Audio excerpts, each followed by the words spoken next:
Hello and welcome to Hockey Talk. My name is Jaret Schneider along with Matt Durnan, and we are just about wrapped up the NHL season now, moving forward, things closer to the playoffs. We did take a week off, but we're back at it now, and maybe we'll go through, like you had mentioned, there's a ton of things moving on right now. We've got the end of the season coming up, awards, races, playoffs, even the most exciting time of the year, playoffs, so we'll get into that. So maybe just ask you, moving into the shortened season this year, what did you expect from it, and what types of things came out of it that you kind of enjoyed or maybe didn't enjoy so much with the short season?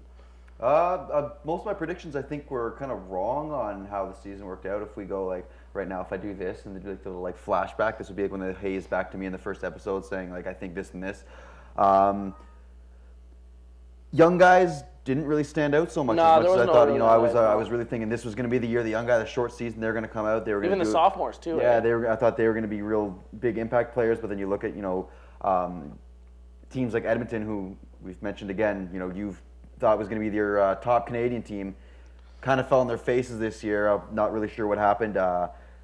Really impressed with what Chicago did. They kept it up. The incredible streak to start the season, kept going throughout the entire year pretty much. Didn't really ever, I think, lose more than twice in a row, or even 3 out of 6 or 7 games. They were pretty hot all season.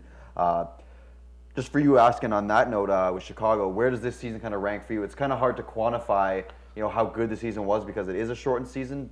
But 35 wins in a 48-game season, you can't deny that that's a pretty impressive feat. Yeah, it's pretty. Like you mentioned, is pretty impressive. They're 35. I think they're 4-3 or 5-3 or whatever they are. They've only had they're under 10 losses in total. And as you mentioned, it is a phenomenal season. I still think it's a phenomenal season. Like you mentioned before, they started that hot streak, went 20-some games, and now actually I think they're 11 straight without losing regulation. So that 27 games without losing in regulation. Oh no, they lost to it's another Vancouver. 11. You're right. Vancouver, but before, I guess moving up into that on was Sunday or Monday. Before that, they were 11. So they were right there again. Yeah. And maybe now they're in a bit of a cruise. They've locked up the division or locked up the conference rather already. They're the number 1, so they will be taking on the 8, which now I guess moves into another whole thing. We've got Columbus right now, who's in the 8th spot, and maybe some surprise teams. Very impressive for me, Columbus.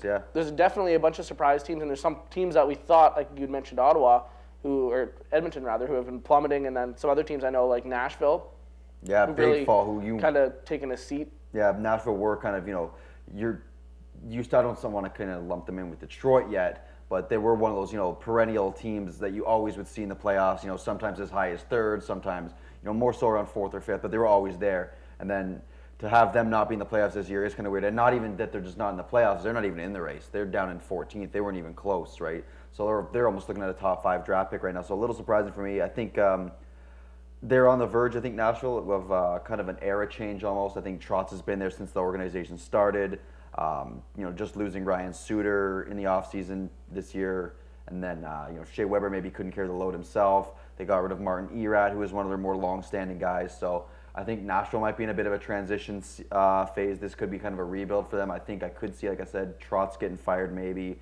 Not as a matter of just you did a terrible job, you had one bad season, you're gone. It's but just maybe both he's been there for now, so long that it's almost time to say, you know what, you've been here long enough, thanks for everything, but it's time we're going to go in a new direction or whatever.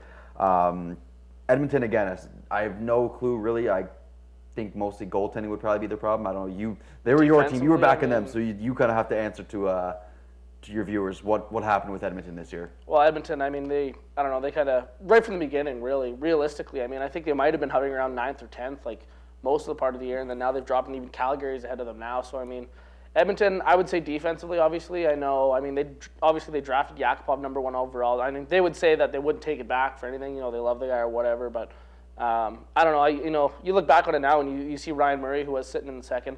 You think maybe if they drafted him, would he have been in the lineup? Would he have maybe made an effect defensively? I don't know. Goaltending wasn't there either. All year, no. So, not really. But just defensively as a whole standpoint, they kind of, I don't want to say it was kind of unfair to the Oilers at this point because they did have the Briar moved into the Rexall for a bit. And they had that big road trip. They had a 12-game roadie. Yeah. And I know going into it, they were a 500 team. And I know I had said at the beginning of the roadie, this roadie is going to make or break the year. And I think they lost the first 8 straight. They ended up winning the last 2, but they ended up going 2-8 or 2-12 or whatever in it. And it they really dropped them down to a 12th or 13th, and they were sitting, really 7 games below 500. And once you get down that far, it's especially in the short season, it's tough to get back up. So I think, I don't want to say that hurt them because obviously when you have a 12-game roadie in the middle, you got home games on either side of it, tons of home games. So they kind of blew it the whole way. Everyone gets the same amount of home games, right? So it's even. But for me, I think it's a matter of that they just didn't have anyone really step up, I don't think, and take the team on their back kind of this year. They did, Eberle didn't have a very good year. Nugent Hopkins couldn't really seem to stay healthy. He's out for the season now. Yeah. Hemsky's a pylon out there half the time. Horkoff, captain, I guess, good leader in the room, but he didn't really do anything offensively. I think their best offensive player this year was probably Sam Gagner, who's been there, and I think he's now going into about his 5th or 6th year with the team. He's been there for a while now. Schultz, I can't really hate on Schultz, young rookie defenseman. He played pretty well this year. And he got his points too, right? Yeah, he did it. He did all he could really, but their blue line, as you said, pretty shallow in the blue line, and Dubnyk just doesn't look like a starting goalie in the NHL right now. So I think they've got a lot of questions to ask in the offseason. What do they do now moving forward? Do they, say, okay, again, we're here, we're at the top of the picks. Are we gonna pick another forward? Are they gonna draft forwards until they finally find a chemistry that works? They find forwards that can play defensively, or do they, maybe trade a couple of draft picks, say, it hasn't worked, we've been drafting, we've had the number 1 overall pick 3 years in a row. There's other teams you see like Pittsburgh, Chicago, who did it, who had top 2 picks and then turned around and they win a cup in a couple of years. And Edmonton looks nowhere near even being a contender for the Stanley Cup right now. So it's kind of going to be interesting to see what they do in the offseason if they say, maybe we move a couple of these young guys, maybe we move a couple of draft picks, pick up a couple of seasoned veteran guys to bring in and really lead this team and get us some direction, get us some identity. Because right now the team just doesn't look like they have any identity. It's just a bunch of guys going out there and playing pond hockey half the time. Yeah, absolutely. I mean, like you mentioned, some of the teams that have won the cup in the past, like Pittsburgh and Chicago, I think they had depth, they had offensive and they had defensive depth, and they had a goaltender. The Oilers, I don't want to say they have their offensive depth, but they've got their offensive skilled guys there. That's for sure, right? I mean, they were kind of a disappointment this year, but I think if they did make some moves, they brought in McTavish now to GM the team, so we'll see. Who knows? It's a new GM, it's a new look, so we'll see what they could do. But I think they could move a couple of those guys. And I think they would enjoy picking up maybe some guys like a Pominville, actually. Would be a nice go to Minnesota, a nice depth guy who's been a leader or something like that, right? I don't want to say a Danny Heatley or anything like that, but some of these, middle of the road guys who are a little bit older, like a Hemsky, but not a guys Hemsky. Guys who have won in the league, who've had some success and kind of know the ropes, know how to get there. Because youth is great and all, but like you say, what does that get you? It hasn't really shown too much yet because none of them really know when times get tough. You can kind of see them. The whole team kind of sags down, shrugs their shoulders, and says, "Oh, what now?" And they're kind of looking at the coach like a bunch of lost children. Like, what do we do now? Lead us. Like, what's happening? Get away from Edmonton a little bit. We'll kind of get into Yakupov, I guess, in a little bit. Their number 1 overall pick. But for me, who are some players? I guess some studs and some duds this year. For me, I'll start out. Number 1 stud, completely caught me off guard again because I said I thought it was going to be a young man's year. Chasing the Art Ross, which would be his second Art Ross, Marty St. Louis, having a killer year. Love what he's doing in Tampa with Stamkos there. Not in the playoffs, 2 of the leading scorers in the league, not a playoff team. Liked what he did this year. Who for you is a big surprise? Obviously, yeah, St. Louis. You mentioned him. I picked him up in a couple of hockey drafts here, and I got him the 4th round, and he's leading the league in points. You can't go wrong. You can't get mad with that. Stamkos has been there too. Crosby, obviously, before he got hurt. I think it's phenomenal that is he still leading, or he's if there's anything, might be by a point or he's tied or something. And he's been out for 2 weeks now or whatever. That's phenomenal to see from them. Pittsburgh's done some surprises. You see, they brought in a couple of other guys like Morrow and Iginla. Maybe some other standouts, I guess. Maybe some of the rookies, I guess some of the surprises would be the rookies not doing anything, even the sophomores. Like you see Nugent Hopkins, who was a phenomenal rookie last year. Henrique, Henrique's done nothing. Right, yeah. So, a bunch of guys, bunch of disappointments. Maybe some other things, some positives, I guess. You look at some of the players in Chicago. Taves and Kane have been phenomenal this year. They're not, they're not, I don't think they're top 5, but they're top 15. They're both there, right? That team gets it done with a lot of depth. They got a lot of good players. For me, again, I'll sound like a homer, but for me, Nazem Kadri, I think, was one of the best stories, I think, this year. NHL had a hard time cracking the lineup under Ron Wilson and with Brian Burke as the GM. Finally gets a shot this year and shows, why he was a number 5 or 6 overall pick, whatever he was, and, really blossomed and showed that he can be, a top line, top tier NHL talent. Another guy that we saw that with a little bit this year was, you don't really like him that much, I know, but Duchesne, for all the discredit he gets, he really was, as bad as Colorado's been, he was a guy that kind of came in, night in, night out, was often their best player on the ice, and didn't really have a lot around him, especially with Landeskog going down. I like what Duchesne did this year. Yeah. Put up a pretty solid number, and he's not a guy that is really well known for scoring and lighting up the score sheet, but I like the way that he played this year. Every game he was usually the most noticeable guy on the ice, whether he was scoring when he was 10 yards offside, or if he was just, those are easy ones, right? But I think he played well, and he, for a young guy like that, I think it shows a lot of character because a lot of guys, when their back is against the wall and they have that adversity and they're playing on such a bad team, he came into the league, kind of got lucky where Colorado was kind of on the verge, and they did have that good year, and they were a playoff team. They were an 8 seed his first year in, and now he's kind of dealing with some adversity. But he's been kind of trucking through it, so I like what I saw from him this year. Disappointments, Danny Heatley. Yeah, Danny. 1507. What, he had like 7 this year? Yeah, and then I drafted him in one of my pools. I had Mikko Koivu, Parise, and Heatley. I thought that was gonna be the big line. Heatley didn't do anything. Didn't do much for me at all. So I gotta say and now he's down for the year. So I'm sorry, Danny. Big disappointment. Yeah.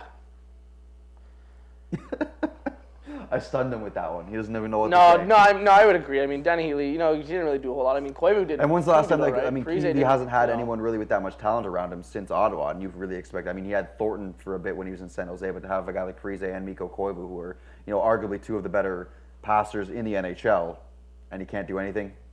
Yeah, it's too sad. I mean, Minnesota's still a playoff team right now. I think they're still sitting in the 7th seed, so they'll still play. They'll play the Ducks in the first round, but.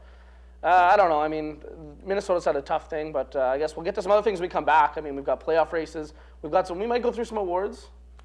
Possible awards. Things like that. Possible predictions, predictions for awards, yeah. things like that, see if we can get those down. But you're watching Hockey Talk right here on Shaw TV.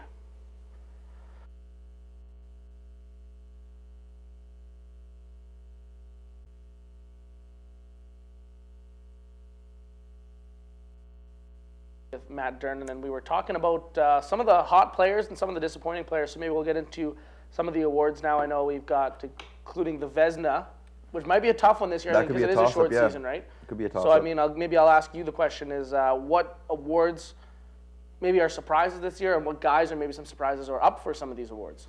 Well, I think, as you mentioned, the Vezina is probably the biggest surprise this year, just because you haven't seen any really standout performances. We had been kind of harping on Henrik Lundqvist a little bit for having a hard season, but when you look at him, he's still top 6, top 7 in every goaltending category as far as goals against, save percentage, wins for a goaltender, because he plays pretty much every game. But I don't think he's had quite a Vezina standard season. Pekka Rinne has been brutal with Nashville being bad, and he was the other nominee last year. And John Quick, who LA's sitting 5th, doing all right, even sitting higher than they were last year as an 8 seed. But Quick hasn't quite been the guy that he was last year. So I think this year the surprise. You got to look kind of at Craig Anderson almost. He hasn't played enough games. I think right now the favorite for the Vezina would maybe be Sergei Bobrovsky, especially if he gets Columbus into a playoff spot, because it's been pretty much all on him that they're where they are. So I think if Columbus gets to the playoffs, you got to kind of give Bobrovsky the nod there. Maybe even Tuukka Rask, because he's got good numbers, and Boston hasn't been as good defensively as they have been in the past. So you maybe give Rask a nod. Throw Carey Price at you. Gary Price until he was looking good until that was just a joke. What was it? 2 weeks ago when his confidence kind of came unraveled. He had 3 straight games. He got 4 goals, he got 5 shots, yanked, all 3 games. 3 games in a row. Well, shout out Brad in the Paw. He's a big Habs fan, and he's been saying for years that Carey Price is the best goalie in the NHL. Wrong, not even close. But no, Price is not getting any Vezina. No, he won't.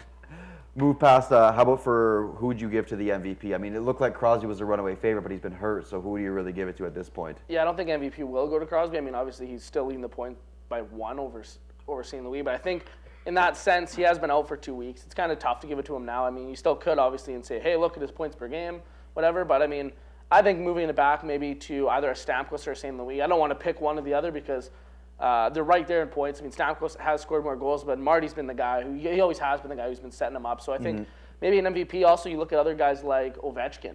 Yeah, who's really phenomenally I was going to say that's who I was going to say. He came up in goals. He's the number 1 guy in goals now. I think he's beating Stamkos. He's the reason that Washington's where they are, really, right? And he's excelled them from 15th at the start of April to now. Where are we? The 24th. They are in 3rd place in the conference. Just the phenomenal. They were never as low as 15th. Florida's been at 15th most of the year, haven't they? Oh, you're right. 14th. Sorry. Okay. 13th, 14th, but yeah, he's. I would have to at this point almost give it to Ovechkin. I think you're right there. But look at the beginning of his season. I mean, obviously he didn't have the greatest beginning of the season. I think his total points they're not obviously as high as Marty and Stamkos, but I mean his goals are up there. So I mean he's obviously another candidate. I think it's a tight race, and that the short season might have had something to do with that. I mean it's a little bit easier to compact everything together. Where I go with this one though is just that I love Stamkos, I love St. Louis, great players and everything, but it's just so hard for me to give an MVP nod to anyone whose team doesn't make the playoffs. Yeah. And Tampa Bay's been pretty bad. I mean, they've done all they can do, really. They've even fell further, But, right? I mean, Ovechkin has his team in the playoffs. Stamkos and St. Louis don't. So, and then at the end of the day, start of the season, your goal is to get your team to the playoffs. You want to be there, and Ovechkin has done that. Those two guys haven't. Maybe you give St. Louis a nomination, but I think at the when the voting comes down, it's going to be Ovechkin that gets it. Switch over. Here's kind of a tough one. Little bit of a shocker as far as Rookie of the Year goes. Yakupov, number 1 pick, kind of a non-factor. Started out, scored a couple big goals, had the big celebration against LA that one game, was on everybody's radar, and then kind of been laying in the weeds. Hasn't really done a whole lot this year. Okay, well, I'll throw one at you. I mean, obviously Yakupov, but as far as the Calder goes in the rookie, maybe a bit of a surprise to me. And I'll be honest, I don't know a whole lot about the rookies. I haven't really been following that much. They haven't really stood out, but maybe one of the ones for me would actually be Jake Allen in St. Louis. Okay. The goaltender there. Yeah. I mean, he obviously came in they're and filled only in when they needed him, right? they're only a 6 seed, but I mean the two goaltenders that they had Halak and Elliott, who were the top 2 goaltenders last year as a tandem. Obviously, Elliott got the yank early and got sent to the AHL like 2 weeks in, and they brought Jake Allen up, who just played phenomenal. I know it hurt me in the fantasy draft because I had Elliott and a couple of them, but I mean, the way they had brought Jake Allen in and the way he had played throughout the whole year, I mean, they didn't even send him down. He was the starter, the guy all year. So I would give him definitely one of the nods. I mean, they are only a 6. I don't know if he's got enough. What did he play? seed. Maybe like 15, 20-ish games? I think he played a lot. I think he ended up playing more than Halak did. I'm not sure. I'd have to look it up, but I know Elliott's been playing lately too. So Elliott's been playing lately too. So I mean, but they've kind of gone back to Elliott. But I hadn't thought of that. Yeah, I'm leaning towards a guy that I picked up. Free agent pick again. Go to fantasy hockey. A guy that I grabbed. I picked up Brandon Saad. he's leading all rookies in points. I believe so now. He's got to be getting pretty close. I liked him. I saw him early in the season. I watched a couple games. I like him. Nose for the net. Good skater. Good hands. And he's taking advantage. He plays on that top line in Chicago alongside Jonathan Taves and I think it's Marian Hossa for now. It might change up because I think Patrick Sharp has been out for a bit, so they've kind of moved him. But the lines have been jostled. But he's fitting great on that first line, playing alongside Taves. He's not getting power play time or anything with Taves and Kane, but he's looked good on that first line. Looks like that can fit in. Looks like another scoring threat they have in Chicago. So which is one of the reasons why Chicago's where they are. They've just got so many guys who can put the puck in the net. And who was leading the rookie scoring most of the year was Jonathan Huberdeau. So I think you got to give him a bit of a look. Terrible team in Florida. Let's be honest, they're horrible. But he's been one of the lone bright spots for them this year. Yeah, Huberdeau, I mean, he picked up throughout the year. Maybe I want to go a little bit back to Brandon Saad. I mean, I don't want to say anything like he's on the top team and that's why he's getting points. He's playing top line. Maybe he's getting some assists off Taves and things like that. And he probably is to that nature. But obviously he deserves to be there, right? Like, you look at the team that and the coaches Hawks have. But there's a lot of guys that they could put in the first line. Right? And they have confidence to put him up there. So they've got 4 deep lines. And right? To even have him in the 4 lines, I mean, with the team that they've had last year and the way they've carried into this year, I mean, to even have him up there is phenomenal and a good credit to him. I mean, going back to Huberdeau, obviously he's had a good year. I mean, I like Huberdeau. I like some of the stats he's accumulated. He was leading throughout the year, and now I think he is dropped into second. But another trophy I'm getting maybe is the Norris defenseman. Maybe I'll throw that one at you. I mean, this is a tough one, too. It's so hard because it used to just be the automatic, the Nick Lidstrom trophy. It was Nick Lidstrom, Yeah. and then now that he's retired, and I mean, Zdeno Chara was always, but Chara hasn't been the same guy you've seen. I mean, he's kind of getting up there in age now. I think he's, 34, 35. He's got to be getting a little bit up there in age. And you've seen his ice time's kind of dwindled. You don't see him out there as much. I think I got to almost kind of go with a guy like, maybe like a Ryan Suter, who's quietly putting together a really nice season over in Minnesota, and you can see how much Nashville's got to be missing him. They go from a playoff team to where they are now. Suter leaves, makes Minnesota. I mean, he didn't entirely make Minnesota a playoff team. He did. Minnesota was a pretty good team. They made a lot of good additions on top of him. I would say he's got to be one. Trying to think who else really. It would have been Carlson's year with the way that he started out. He was looking great. Oh, phenomenal, yeah. Another guy, I mean, almost pains me to say it. He's been a little bit slacking lately, but PK Subban, I think, has had a really good year in Montreal. Yeah, he's definitely he was up there. I think he leads all defensemen in goals, and he's got to be up there in defenseman point scoring. He's got that boomer on the point. Looks good now that he's got Markov playing next to him again, so I think he's another guy that you might be able to look at as a Norris candidate. Yeah, this one's tough for me too. I mean, I didn't really follow the defensive guys so much. I know there's some other guys. I mean, there's like Alex Pietrangelo, Kevin Shattenkirk over in St. Louis who've had good years. I mean, they've always had good years, though. They've always been kind of right there. Maybe not a Norris candidate. Shea Weber maybe has fallen a little bit where he used to be. Drew Doughty kind of dropped a little bit too. I mean, Chara, I think, For me, Char would probably be the number one right now, just because I've kind of followed him more, honestly. I haven't really looked at all of them. PK Subban's played phenomenal after coming back from his contract. I guess points per game, he's probably number one, I would think. He's got to be up there, yeah. So Subban's up there. I mean, as you mentioned, Suter. So, I mean, this one's a really tough one for me, honestly. I wouldn't throw too much on it. Maybe moving away from some of the awards now quickly before we get into our picks for this week and we recover some of the last couple of weeks. Playoff races. We got 4 days left, 5 days left. I don't want to say they're taking shape, but they're pretty much taking shape now. Top We see six some in of the each teams. conference is pretty much Top set. six for sure. Or not the top Jostling six, but six positions, teams right? in each conference are settled. So there's 2 spots left in each conference, really.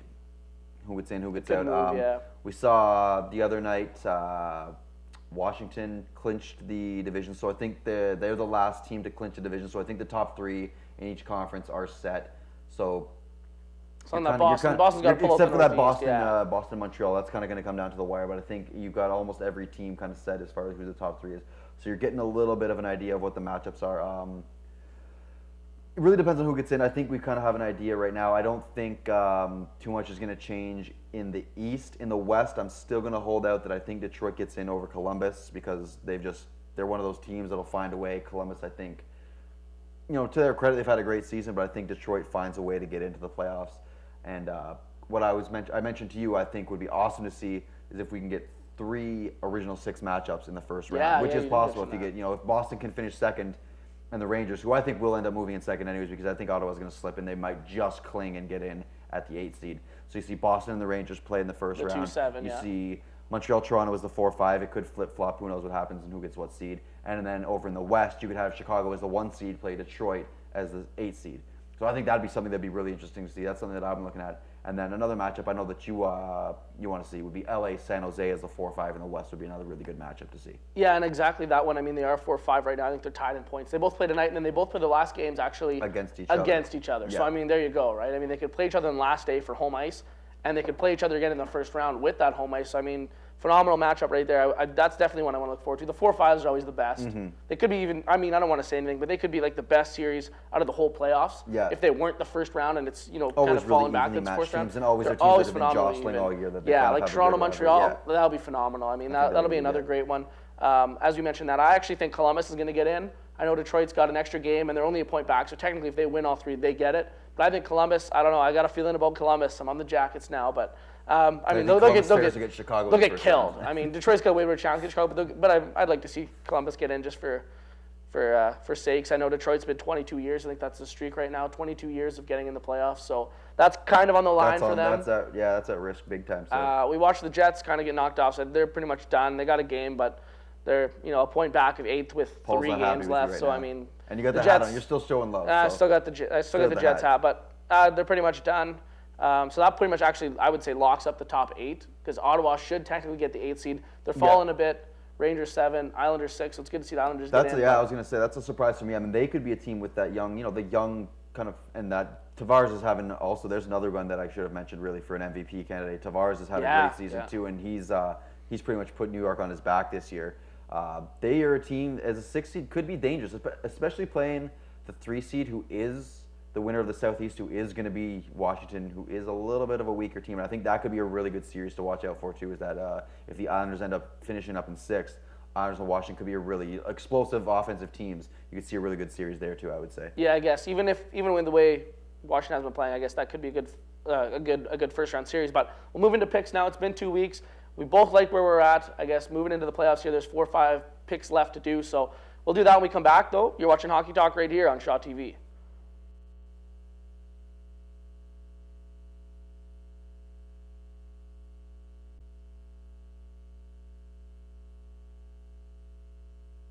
Talk. My name is Jaret Schneider along with Matt Dern, and as I mentioned before, we're both loving where we're at with picks. Maybe I'll let you run those down for as far as we are through the whole season and as well as the past couple of weeks. Okay, well, we missed last week, but the week before we had a 4-2 record for myself. You had, I think, one of your worst weeks ever. Yeah, one of my worst weeks ever. If you're ever. wondering, we both only had 6 picks that week because there was that little mix-up, little tragedy in Boston, and that game we had against Boston versus Ottawa, that game was postponed. So we're going to move that into this Sunday's game. Yeah, we'll pick that one. We'll pick that one this Sunday. We'll stay with it anyways. But 4-2, and then last week when I was out with my dental injury, looking like Crosby in the face, But he did come back, though. I did come back in a week, so I don't need a bird cage. I'm here. I can talk. I don't need surgery or anything after that. I don't need to cry. I don't have a concussion. But we both went 4-3 last week, so it brings our records up. I'm 46-41. You're 47-40. You're one up on me. We're both above 500. I mean, this is a terrible week I had. Just shot me in the foot. 1-5 and me. I was up by like really, 8, and then really jumped me up. So this is the be-all and end-all right here. This is for the title, and I mean, it's looking like we're gonna finish overall above 500, anyways. Yeah, we should, because you're what 5? You're 5 up. I'm 7 I mean, up. at worst, if I miss all 5, because we've only got 5 games, this is a short week because the season's wrapping up on Sunday. So at worst, I can finish at 500. At worst, you finish 2 above 500. Yeah, so. But let's go for the wins, I would say. Yeah, absolutely. Let's go into tonight. I know we got LA and Detroit tonight. Yeah, LA Detroit is our game tonight. Big implications for Detroit, and then LA trying to jostle and really cement themselves as a 4 seed and get that home ice. Yeah, absolutely. Detroit's at that point where they want the 8 seed. They want to get in. I mean, they want to get in the playoffs. LA, I mean, they got 2 games left. They play San Jose on the last day, but I mean, if they win tonight, I think they get the spot if they win. No, they don't. They got to win. They got to win twice. They hold the tiebreaker over San Jose. They own the tiebreaker, but they're even right now with 2 games left. If they win tonight, they'll put themselves in a good spot for their game against San Jose. So this game, I got to take Detroit just on the fact they're the 8 seed. I mean, they got to get in. They're going for it. I still think LA's a better team, but I got to take Detroit in this game tonight just on the matter of fact that they got to win. They don't want to lose out to Columbus. It's 22 years. Who wants to lose out to a Columbus? Yeah, no, that's brutal. I would agree. I mean, and Detroit, as you said, they're one of those teams. They're kind of like the Steelers or Patriots in the NFL, or even like the Giants in the NFL, the Yankees or the Red Sox in MLB. They're one of those teams that they have so much history and they just find ways to win. I think that this is a game that it's a must-win for Detroit, and I think they just find a way tonight. And then moving forward to tomorrow, Thursday, this could be a big playoff series. You mentioned Anaheim versus Vancouver. Yeah, that could be a 2-3 team. That'll be a good game. That could be a second-round matchup, possibly if both teams take care of St. Louis and Minnesota in the first round, which they probably should. I mean, Heater's out, but anyway, we'll get into that. Minus 12 Heater. Yeah, he's minus 12. They don't need him. Hey, he's got 21 points. 11 clap bombs from the slot, obviously. So, I mean, Anaheim, Vancouver, that's a tough one. I mean, it probably won't mean a whole lot because Anaheim's locked up. They're all pretty much locked in. Vancouver's won the division, so they're the 2-3. So maybe I'll just take Vancouver. I think they're at home, are they not? So yeah, it's in Vancouver. I'll take Vancouver just being at home. I mean, it's tomorrow night. It's their second last game of the year. So I'll take Vancouver just being at home. Okay, well, this is the one where I think I'm going to defer from you here. I'm going to go with Anaheim because I need to catch up. I need to make some different picks. And as you said, it's a toss-up. And Vancouver looked really good the other night, beating Chicago. But that was for the division, that was the right? clinch, and Chicago was kind of checked out. So it's hard to say who was playing well, who was really not, playing to their full potential. If there's, if Chicago was sandbagging a little bit, waiting for the playoffs. But I think Anaheim wins that one just based on the fact that I said that. And then moving ahead into Friday. I made a point of trying to get our teams in for last week, Yeah. so we got Colorado visiting Phoenix. Game of 2 teams that are already out. Yeah, it's over for both of them. But what do you think? Well, Colorado's, I guess you could say, my team, but I like to see them get last. I'd like the number 1 overall pick. I mean, I don't necessarily want Seth Jones, but I'd like number 1 just so they can have their choice at all 3 guys. Yeah. Personally, I want Jonathan Drouin, but that's besides the point. We're picking games right now. Yeah. So I'm gonna take Colorado. I'm gonna take my team, but I'd like to see Phoenix win. Okay. Well, if you'd like to see Phoenix win, then so would I. I'll pick Phoenix because I want to see them win. And then, if they win, then I win on the picks, but you win because Colorado gets the pick. So everyone's a win in that situation, and we're all happy. And then if you win and Colorado wins, your team wins, you get the pick right, then whatever. So everyone wins. Saturday, we got my team, the rivalry, possible first-round matchup, Montreal against Toronto. Toronto's kind of dominated Montreal this year. A little bit surprising. I mean, I've said it a couple times. 3-1 right now. 3-1. I said it a couple times, and the wins have been pretty convincing. Shutout to start the season, that 6-0 game as well, and then 5-1 or 5-1, I believe it was a couple weeks ago. Montreal had a 5-2 win mixed in there, but for the most part, Toronto's pretty much had Montreal's number, and Montreal's played awful. Carey Price has been completely shattered his confidence. So I'll touch on this. We'll see what happens here. I'll touch on this a little bit right now. I mean, they are the 4-5 matchup.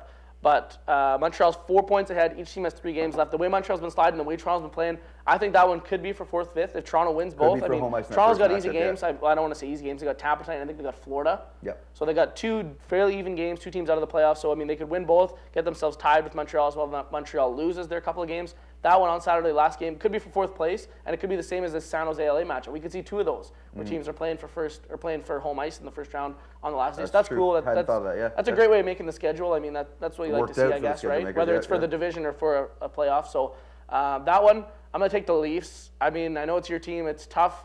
It's a tough one, but the way they've dominated all year, and I think if they do come into a tied spot, Toronto's the team without anything to lose. They're going to come, right to it. So I got to take the Leafs. Okay, I'll go with Toronto too, just because they're Toronto. So they're my team. I hate Montreal. I love the Leafs. I'm gonna go with Toronto. Last game, and then it's the makeup game. I think we kind of both picked Boston. This one, it's Sunday. I can't remember who it's I the makeup picked. game. It's Ottawa versus Boston, but I think could even be interesting though, because the way that Ottawa's been sliding, that this, I mean, depending on really what happens with the Jets against Montreal in their last game of the season, Ottawa could potentially, if they lose their next 2 games, this could be the game that they absolutely have to win or at least get a point in against Boston to get into the playoffs. So I'm still going with Boston. Yeah, well, I'm going with Boston too. I mean, I don't know. It might not mean anything. It could, who knows? Boston might still need it for the division if they lose again, because they're in a bit of a slide too. Yeah, that's true. Boston could be playing. They could be stuck if Montreal wins a couple of games. Then they could be playing for that 2 seed. So, and you could even end up seeing Toronto play Boston in the first round. So, well, I gotta take Boston just on the fact that I don't want to get that pick wrong and then have you beat me in overall pick. So I gotta. Okay, well, we got 2 different ones. So the Anaheim against Vancouver and Colorado versus Phoenix. Those are gonna be the swing games. We're the same on 3 other picks, but those are gonna be the swing games right there. So those good luck to you. That's a good shot job right on the there. picks this year. Yeah, I mean, we pretty much wrapped it up, I guess, for this year. I mean, we got through picks, we got through everything. Missed a couple of weeks. I mean, some vacations, some dental injuries, but I'd just like to note that I was here throughout the whole season. No, I'm just kidding. No, I mean, move forward in the playoffs. I mean, it should be a good year. It was a great year, I think. I mean, it's exciting. Those half seasons are always exciting. They flew by. Yeah, it did fly by. Moved up into playoffs now. We'll look forward. We'll do a bit of a preview show for the playoffs. I don't know what our plan is for that, but we'll figure it out. We'll figure it out right before the playoffs come on here next week. We got a couple of days off, so we'll figure out that. We'll get the show done. We'll get everything ready for the playoffs. We'll do some matchups. We'll do predictions. We'll do series predictions for that. We'll figure that out. But I guess that pretty much wraps it up. For Matt Durnan and Jaret Schneider, thanks for watching. You're watching Hockey Talk right here on Shaw TV.